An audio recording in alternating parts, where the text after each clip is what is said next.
शैतानिर्रजीम बिस्मिल्लाहिर्रहमानिर्रहीम। Washing machine में कपड़े को पाक करने का तरीका।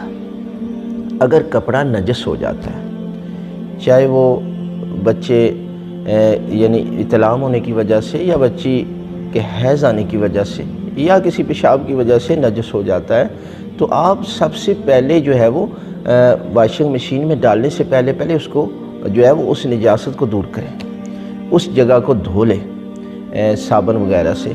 और जब उसको धो लेंगे तो आप इस बाकी यानी अगर आप धोएंगे नहीं तो बाकी कपड़ों के साथ जो है वो इस कपड़े को डालेंगे तो ये सारे के सारे कपड़ों को नजस कर देगा। ऐसा नहीं करना।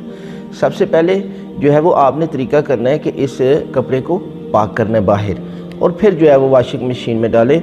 और उसके बाद जो है वो आप 2 मरतबा यानी चाहे कुर पानी हो, चाहे कलील पानी हो, चाहे जारी पानी हो, यानी ज़्यादा पानी भी हो तो आप उसको कपड़े को 2 मरतबा धो लें।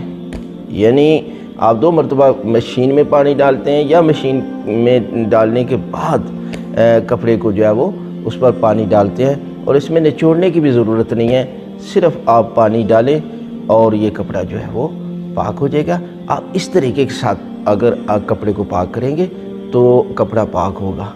अगर आप कपड़े को निजासत दूर नहीं करते और मशीन में डाल देते हैं वॉशिंग मशीन में, तो ये बाकी को भी नजस कर देगा, ख़ुद भी नजस होगा और ये पाक नहीं हो। और इससे अगर आप नमाज पढ़ेंगे तो आपकी नमाज ठीक नहीं है।